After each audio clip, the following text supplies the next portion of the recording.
Hey guys, I am back and this is my WWE Raw review for the 14th of, not the 14th of the, what day was it today? The 13th of the 3rd, 2017 guys. And I've got to say that this last episode of Raw was actually decent. I won't say that it was a bad show because you look at it on a building standpoint of for WrestleMania, you had a lot of good build up for WrestleMania. You know, they announced a couple more matches. Like, they made Roman Reigns versus Undertaker official now. HBK made a return as well.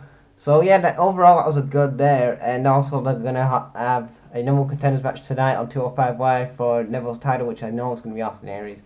But yeah, and overall pretty good stuff. So we open up Raw basically with what did Raw open up with this week? I don't know. So yeah, Raw opens up this week with basically a segment where we have basically Stephanie and Foley, and basically Steph says like you gotta fire one person tonight, and then we get to no, actually it was Brock Lesnar. Sorry, Brock Lesnar opens up Raw, and basically Heyman cuts a promo about Goldberg, and then after that we get Dana Brooke versus Sasha Banks.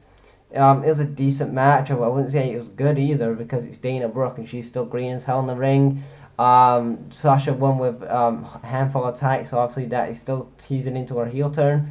I really like how they're slowly building this Sasha Banks heel turn up. They're not really rushing into it, and I like it. But Dana Brooke, you know, is a face now, which is shocking because after all this time, you finally turned her face when A, she's still green in the ring, and B, nobody cares about the Dana Brooke character. I mean, I would understand if she got better in the ring and her promos were better, but, you know, I don't know, like, if you want somebody to take down Charlotte, to take her down, well, couldn't you get Asuka? Like, Asuka, like, made her debut at MSG this past weekend, so why could you not have her come out and just lay her out? I don't know, but maybe they're saving that for after WrestleMania moment, I think. But I don't want to see a Dana Brooke versus Charlotte feud. I just don't want to see it. Like, who wants to see this? Like, they was trying to build this feud up like months ago, and now the Raw Creative team remember about it now. They're like, what the fuck are they talking about? Like, I would love to be in the Raw Creative meetings before Raw goes on the air, and love to be a fly on the wall when they actually plan these shows, because I'm thinking to myself, what the fuck are you booking WWE? Especially the Raw side of things. Like SmackDown, I can see logic, but Raw, where's the logic? But anyway, after that, we had a no contenders match between Enzo and Kaz versus Shinsuke Cesaro. It ended up no contest because Gallows and Anderson interfered, and that means that there's going to be a triple threat match at WrestleMania, which I kind of predicted that was going to happen anyway. And then we get Nia Jax versus Bayley.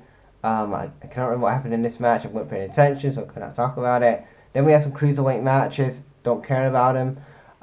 Then we had a KO segment, which was really awesome here, where KO says basically that Jericho, he was using Jericho for months to just get the Universal title, and, you know, just to basically stop people from getting his title, basically just using him as a prop. And then when he outlasted usefulness, then he ditched Jericho. He said he's never needed Jericho or Sami Zayn, and he's going to destroy them both tonight, him and Samoa Joe. So it's Samoa Joe and KO versus Zayn and Jericho.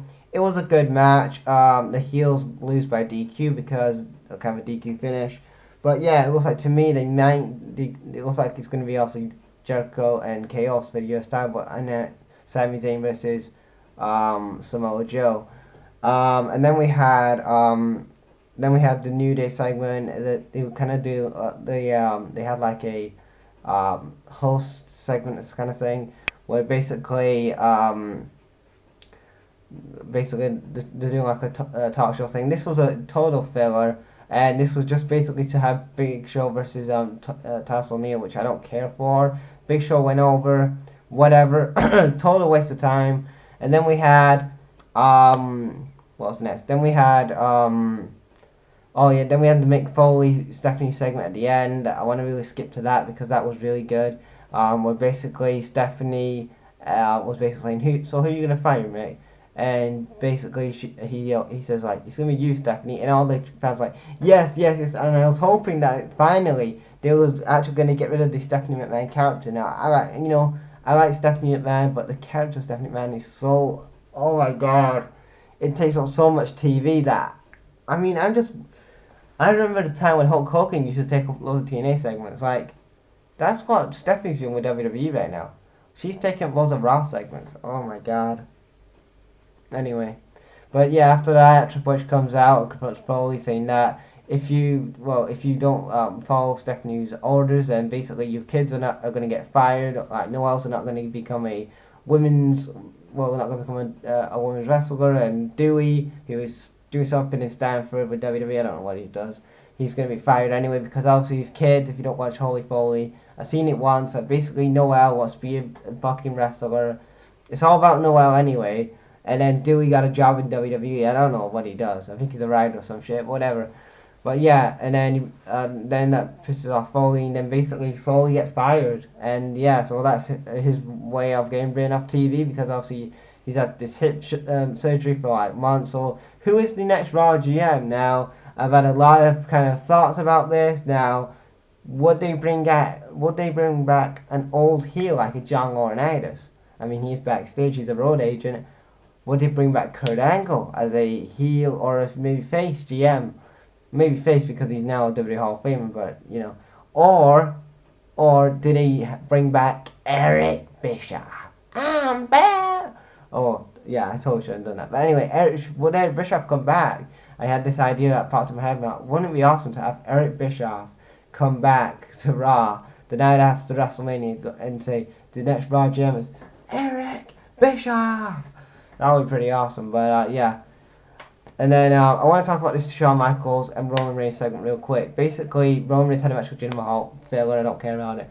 Then basically, Shawn Michaels was basically there to warn Roman Reigns about Undertaker, and then Reigns is like, I'm not going to do the same mistake what you did. You lost to Undertaker twice, and then the second time he retired you, he said, and then Roman said that he's going to retire Undertaker, and then that was it really. So, real good segment there, and I really like how Roman Reigns is cutting a lot of heel promos.